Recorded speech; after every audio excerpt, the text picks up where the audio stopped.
Demons taking over, we gon' be the ones to slay 'em.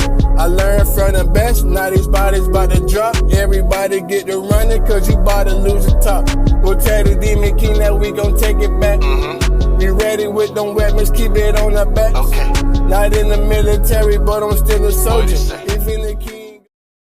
Episode 7. Where is he? Jabari stood with his arms folded, a grin on his face. He was out back watching his son and his son's best friend spar, as they had done every day leading up to that day. Jabari was highly pleased by their improvements. Due to hard work and determination, Zuri had been able to unlock her energy cells, granting her the ability to use her gift of wind. Still, she had a lot to learn, such as how to strengthen her power, as well as how to implement her gift during hand-to-hand combat. As for her hand-to-hand combat itself, it was slowly improving. She'd fare pretty well against another greenhorn like herself, or perhaps even one that had begun training a week or so prior to when she had begun. As for Omari, he had been playing offense just as much as he had been on defense. Jabari wasn't sure whether that was due to Omari changing his ways or just adapting to sparring with Zuri. However, with trials being the very next day, he would be lying if he said he wasn't a bit worried. "Okay, that's enough sparring," Jabari announced, stopping the match. By that time, they were both breathing pretty heavily, but a few minutes break would fix that. They both faced Jabari as he walked closer, ready to give them a few words. "Great job, you two, and I truly mean it. Since your very first, and even second, sparring match, you two have shown so much improvement, it's like I don't even recognize you," he said with a large smile. "I would like to let you two continue, but unfortunately, it is getting late, and Zuri, I don't want either of us getting in trouble because you returned home too late, even if you do live close by. I understand, my mom can be pretty strict sometimes," she replied. Looking at Omari, he said, "I need you to try and get plenty of rest tonight, son. The day you've been training for so long and hard for has finally fallen upon us. The first day of trials begins tomorrow. The more rest you get, the more energy you'll have tomorrow morning. I want to get some training in before you leave." Omari tried his best to keep his composure. He knew if he was feeling as bad as he was feeling a day before the trials, at the trials, he would be a nervous wreck and would probably faint due to overwhelming pressure. "I can't wait to come watch you, Omari, at the trials. My mom and stepdad will be accompanying me as well," said an excited Zuri. Knowing more people he knew personally would be watching him only put even more of a damper on his nerves. "Since she's so excited, why don't we just trade places?" He thought to himself, if only it were that simple. Jeremiah sat on the ground with his legs crisscrossed, head down, trying to hold back the tears from falling from his eyes. His teeth gritted and fist clenched after feeling a small sting on his right bicep. Looking up, he glanced at King Jack with hatred in his eyes. He wasn't the type to hate anyone. However, this strange group of people had made him feel hatred for the first time in less than a complete day. He was the last human left. Everyone had fought and died but him, so he had to watch every one of his neighbors, even if they didn't speak much, and a few that were his friends get absolutely mangled and devoured by the beasts. Jeremiah stood up and slowly walked to the middle of the arena as the beast people cheered. They were ecstatic about watching the final fight, though they were confident in how it would play out. Not a single beast person had taken a loss, nor even significant damage. Jeremiah stood and waited for the king to call out his opponent, but instead, the king had some words to say. Despite his people cheering, he wasn't amused in the slightest. "Tell me, human, how come you all are so weak? The purpose of this was to test my beasts to see who had the skill set to travel with my brother and I on what could be the most dangerous journey they had ever been on. To see who could last if we must face off with the military in our home village, should we meet again. Clearly, they are much stronger than you all are, so this was no real test. What it really was a big waste of time. You humans in your fancy village are nothing but trash. Of course, I want to see my beasts win, but at least make them earn it. I mean, most of them tried to run for crap's sakes." Jeremiah just looked at the four with nothing to say, though his sadness was getting replaced by anger at King Jack's words. "About a week ago or so, a human in your village injured one of my beasts so severely, neither of us thought he would survive. We thought he might just bleed out. Because of that, we assumed you were a village of strong humans, but it seems we were wrong for assuming. Where is the human who injured Kong? Is he the only worthy one living amongst you all? Or, in actuality, is he weak as well? Which makes Kong, he said as he glanced over at Kong for just a few seconds. Which makes Kong just as weak as you all are, if not weaker, meaning he definitely doesn't deserve to travel with my brother and I. Kong, with an ashamed look on his face, wanted to speak out, yet wouldn't dare speak during the king's rant. So tell me, what is it? Why are you all so weak? These people you brutally murdered for your stupid test weren't warriors. They were people with families, people working to make a living. Now their families may never know what happened to them. The king banged the armrest of his throne with the side of his fist, with one loud, single bang. You humans and your families, and whether or not anyone's going to get upset, doesn't mean anything to me. Nothing. Absolutely nothing. I don't care. What I care about is my questions being answered. So, do any warriors exist in your village? If so, then where exactly do we find them? Answer me now, or my brother will end you where you stand. Jeremiah took in a deep breath before speaking. In Wakahira, you'll find we have a mix of neighborhoods, from the well-off to the more modest ones where average folks like us live. We earn enough Krugers to keep up with taxes and keep food on the table. The wealthier areas are mainly where the gifted reside. That's because most of them are active or former military personnel and peacekeepers. They're the top earners in the kingdom, which allows them to afford to live in the best neighborhoods. These are the fighters you're looking for. You should have done more research before entering our village. King Jack rubbed his chin in thought, sitting up forward in his personal throne. But I'll tell you this, King. Wakahira boasts some of the most powerful gifted in the world. Even people from foreign lands know better than to stir up trouble there. However, I encourage you, King, please go ahead and make trouble with these people. Because trust me, you're going to get exactly what you're looking for, and neither you nor your lords here are going to like it. They will have all of you begging for your lives. The king continued rubbing his chin. You know what? That sounded good, it really did. However, based on what we all witnessed today, it's hard to say I believe you. I mean, that was just pathetic. Trash like that deserved to be beaten and eaten, don't you think? But since you're so sure, how about we go out again tonight? You come along and show us exactly what these neighborhoods look like. Yeah, balling his fist, he lifted his arm and unleashed a blast of pure energy directly at the king. His anger surged at King Jack's foul words about the fallen villagers. The blast itself was a sphere of solidified light, a compact ball of raw power, neither too large to be unwieldy nor too small to be insignificant. Sebastian, seated at the end and to the right of King Jack, sprang to his feet just in time. He met the blast of energy with a powerful punch, shattering it into a cascade of tiny, luminous particles that vanished into thin air. What? Jeremiah thought, his shock turning swiftly into a wave of fear that threatened to overwhelm him. Sebastian's fist crackled with electricity up to his forearm, poised to unleash a devastating blast at Jeremiah. There was nothing he could do to stop it. Hold, King Jack stated, his voice calm yet commanding, halting Sebastian in his tracks. Don't kill him, King Jack said, his tone hardening. Not unless he refuses to lead us to these real fighters he boasts about. We do this tonight. And if you try anything stupid, he continued, his eyes narrowing, you die. We'll leave your body in the street like an animal for everyone to see. Jeremiah gulped, the threat hanging heavy in the air. King Jack rose and strode past Jeremiah to the center of the arena. He addressed the assembled beasts, who were eagerly awaiting the final fight. There will be no final fight tonight, King Jack announced. He continued, the Pack Lords and I require you to fight again, alongside the second group of beasts, as we were unsatisfied with the humans' performance. With the trials only a day away, excitement surged throughout the kingdom. Everyone was welcome to watch, and with everyone's busy schedules, no one had yet realized people had gone missing.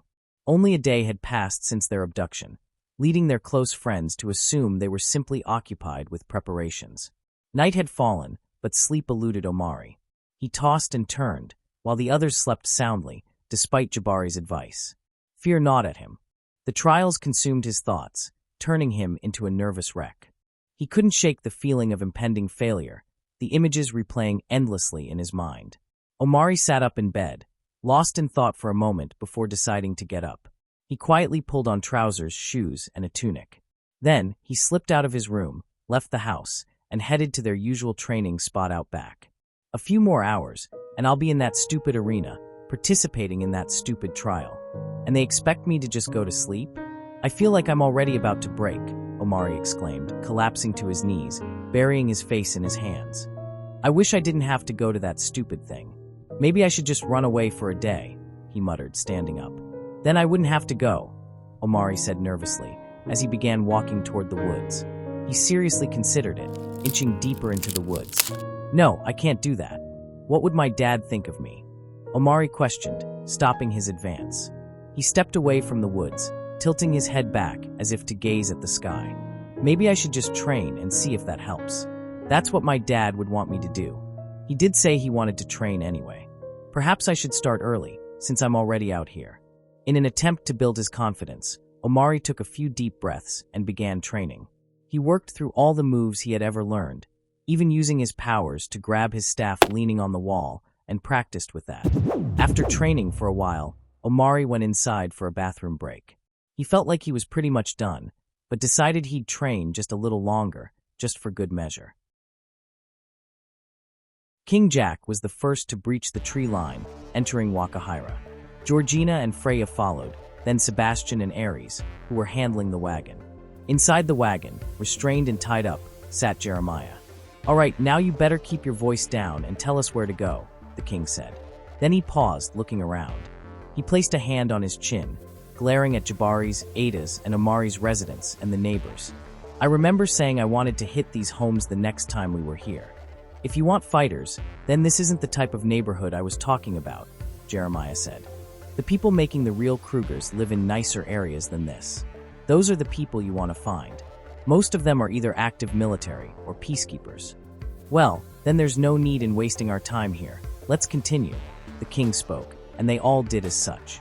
Following Jeremiah's instructions, the king brought them to a wealthy neighborhood with which Jeremiah was most familiar. One he would walk past every day on his way to work.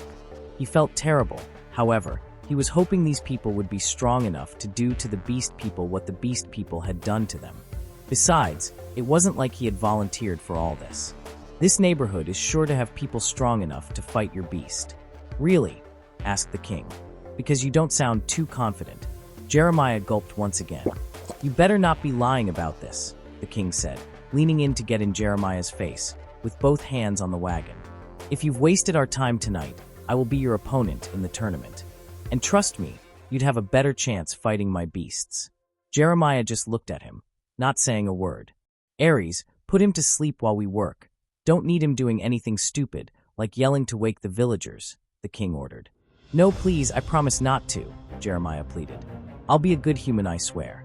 I know you will, because you obviously care about your life, and because you're still going to sleep, he responded, before Ares placed a hand right across Jeremiah's face, then emitted his gas from it, straight into his face, and within seconds, Jeremiah had fallen back into the wagon, sound asleep. Let's get to work. The group did exactly as they had the night before, kidnapping people from their homes while they slept, after quietly breaking in. Whether the people had awakened by the noise or not, Ares would use his gas, which could put almost anyone to sleep, to ensure they remained quiet and asleep until the group returned home. Okay, I think we have all the humans we can carry, said Sebastian as they all glanced at the wagon. They had about 20 villagers, which was more than the night before. Agreed, said Georgina. I think it's about time to get out of here. The group journeyed back to where they would enter Wakahira.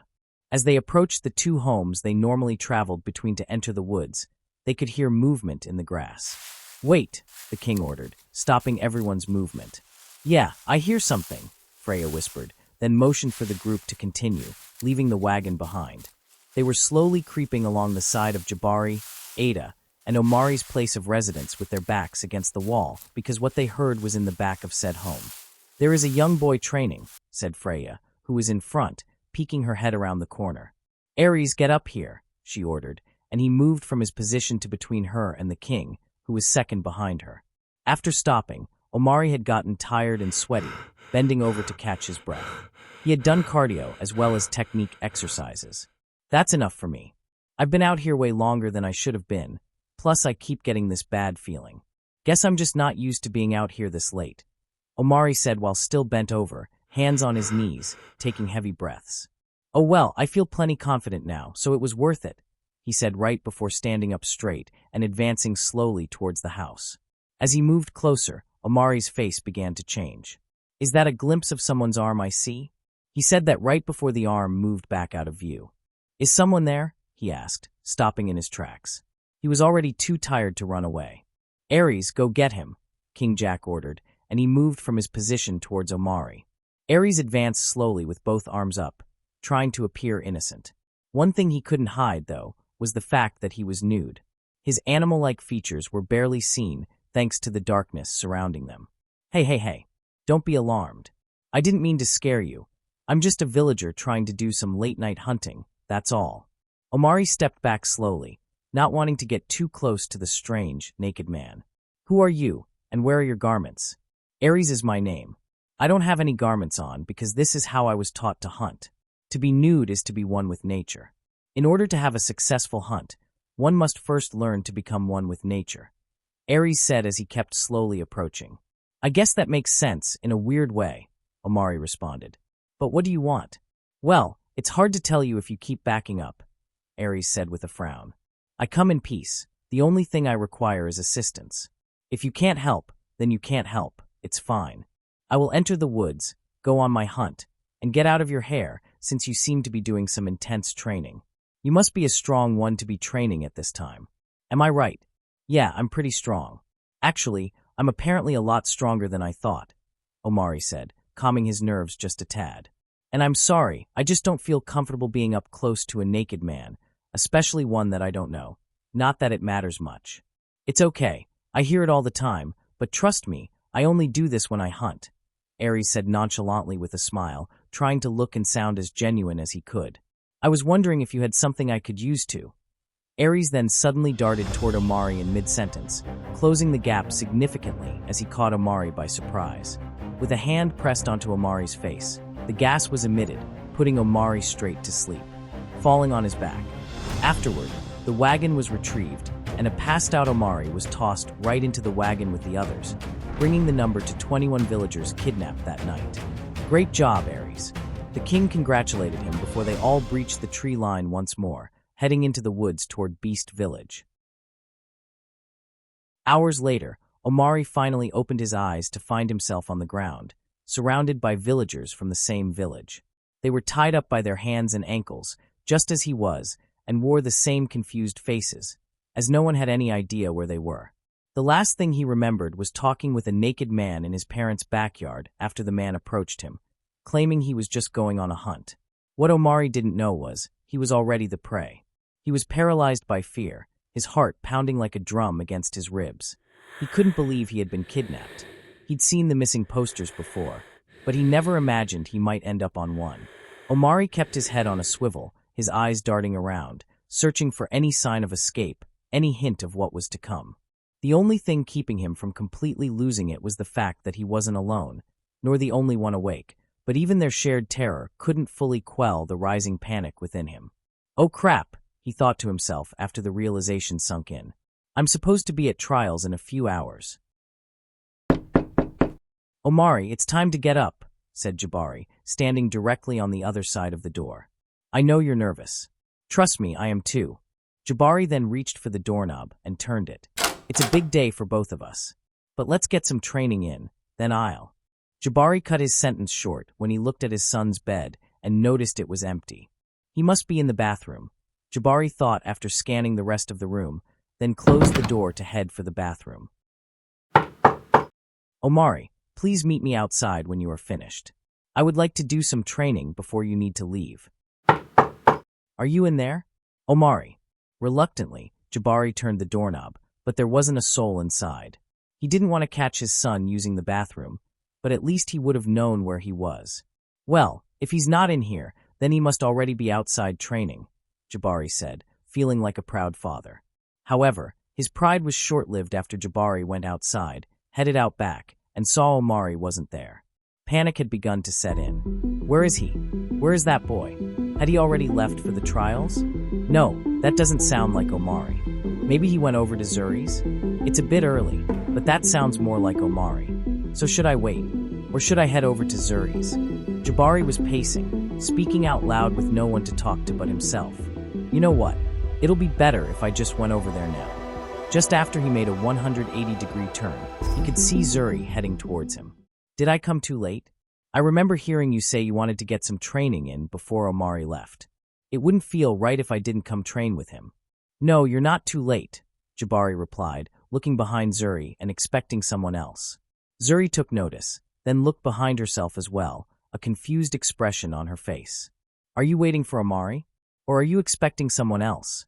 She asked. Wait, did you just ask me if you were too late? That means Omari isn't with you. No, she responded confusedly. Why would Omari be with her this early? She thought. Usually, she was the early bird, and Omari would be the last one to class. Jabari felt his heart drop, and Zuri could see it on his face, as if it was written on it in ink. Wait, what's going on? Can you not find Omari? She asked. I was hoping he was with you. I've been looking for him since I got out of bed, he said right before heading inside to inform Ada their son was missing. Does anyone know what's going on? Or where we are? A young, dark-skinned male asked, appearing to be in his mid-20s. No, the last I remember was falling asleep in my own home, in my own bed. Now, my husband and I are here with you all. A dark-skinned woman replied, appearing to be in her mid-30s. Well, we need to get out of here, the young male spoke. We can't use our hands or feet. We are all tied up. Plus, we can't just go charging out of here when we don't know what's on the other side of these walls. We need to see what we are dealing with first, another, older-looking male said as chatter went around the room. As Omari scanned the room, he noticed a male who seemed a whole lot calmer than literally everyone else. He sat with his eyes open, closing them from time to time, not saying a word. The man's entire demeanor was as if he were just sitting on the floor at his own home, the ropes tying his hands and feet together merely a part of a game he and his kids were playing. It made Omari wonder, had he accepted his fate? Or was he just that confident?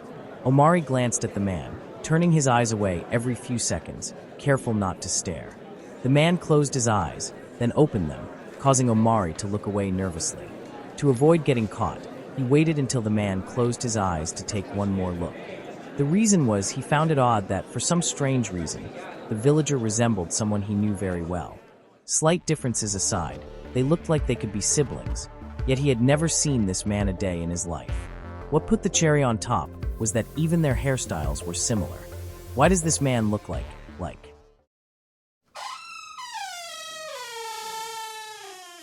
Before Omari could finish his thought, the sound of a door opening cut him off.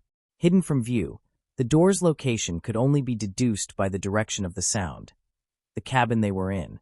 Shortly after, footsteps echoed down a short hallway, and 4 nude individuals appeared. Stepping into the open, everyone could now see that these nude figures possessed minor animal-like features. Ah man, we got taken by a group of naked freaks.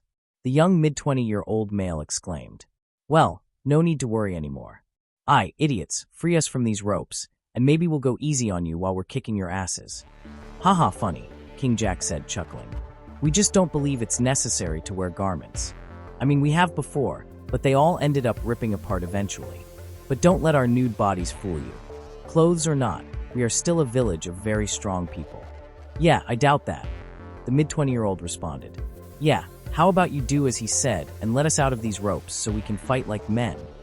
Another dark-skinned male chimed in. Do you know where you are? You're in Beast Village. You all better shut up and show us some respect. Sebastian raised his voice. And do you know who I am? I am a man-at-arms in service to Valeraira, and I think you better show me some respect. You can start by untying me. The mid-20-year-old chimed in again. It's okay, brother. I can already tell this group is going to be a lot more interesting than the first. Especially this young mouthy one, King Jack said with a smile. And don't worry, you will all get a chance to fight. Omari felt his heart sink after hearing those words. As for a few others, it left them confused at first, but the more they thought about it, they realized. Wait, did you say first group? A dark-skinned woman asked. You mean you snuck into our village before and took people before us? Yes, we have. And what happened to them? She asked. What do you even want from us? They fought. They lost.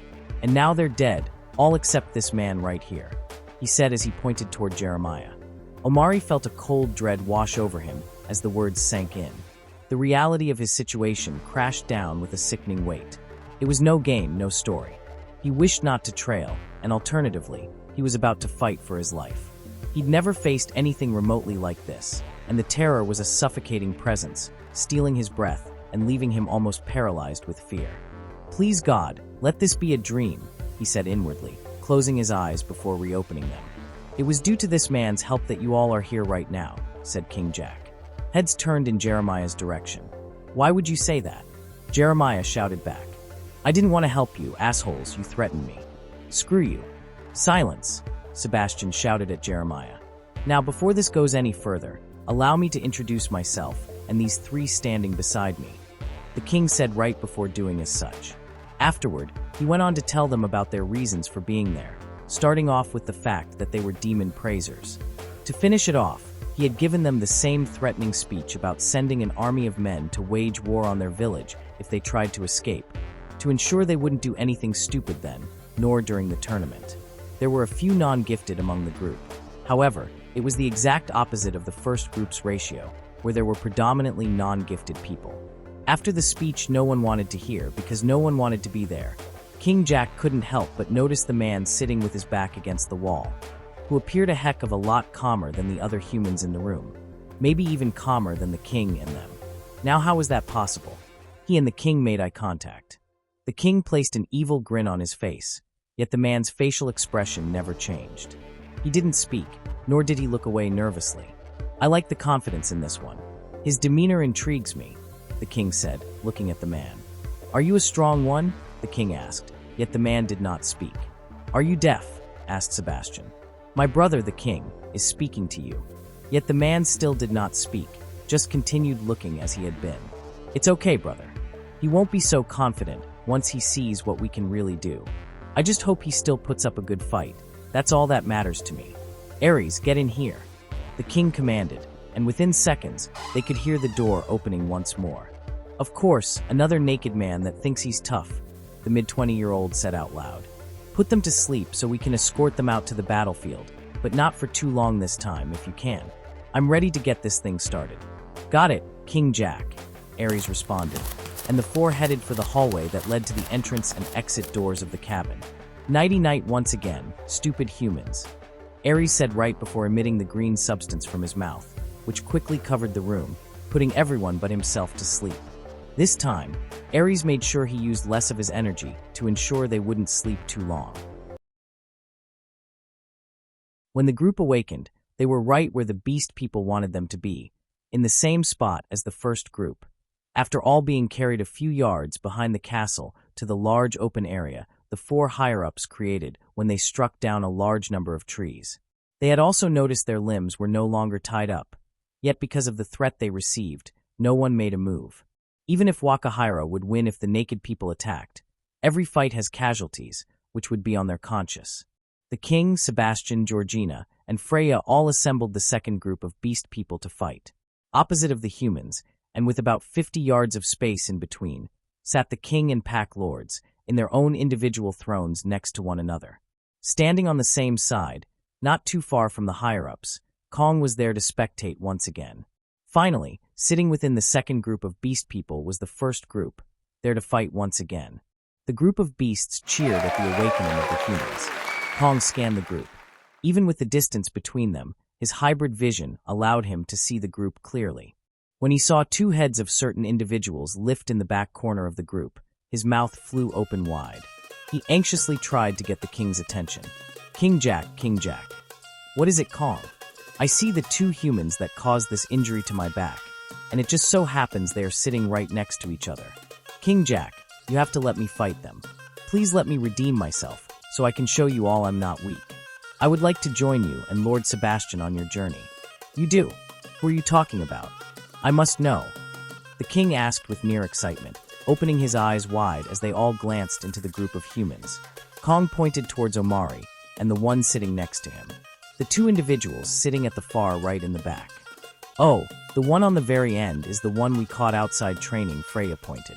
"So he really must be a strong one." "You think so?" asked Georgina. "You lost to him? Seriously? He looks like he's about to faint. What a joke. He's weak and so are you, Kong." "Well, it was two of them versus one." A flush riding in his cheeks. "And honestly, it was only cause I got distracted. I had them both on the run, trust me." "How do they go from running from you to doing that to you?" Georgina asked. "Well, the one with the stupid hair sitting beside the scared one, did seem the most relaxed and self-assured in the cabin, and even now. Funny, but maybe he's the strong one, the king interjected with a shrug. You haven't fully recovered though, have you? The king then asked. Yeah, I'm still feeling it, but it's nothing. I'm good to go. Those two are weak, trust me. You should have seen me out there. I had them running circles. They only got lucky because I lost focus for a split second, and they took a cheap shot. But this time will be different. Don't let that nonchalant look fool you. The stupid-haired one is just putting on a show. Why were you even chasing them in the first place? The king asked, a hint of curiosity in his voice. It was during the hunt, remember? I wanted to bring them back as a snack for you all. I know it's been a while since you all had human meat, Kong replied, trying to sound casual. The king paused, considering this for a moment before replying. Fine, if you so desperately want to prove yourself to us, then I shall allow it. But you know the tournament rules. I send the bolt, and whoever it touches fights. I want it to be random. However, as requested, I will let you fight whichever one the bolt touches first. Unless you rather have the terrified one, the king said with a smirk. The truth was he actually preferred Omari, since he remembered he was the one who threw the axe. But he wasn't going to say that after noticing that smirk. Whoever the bolt touches first is fine with me. The king stood from his throne. Humans, the tournament is about to begin. But first I will explain the rules.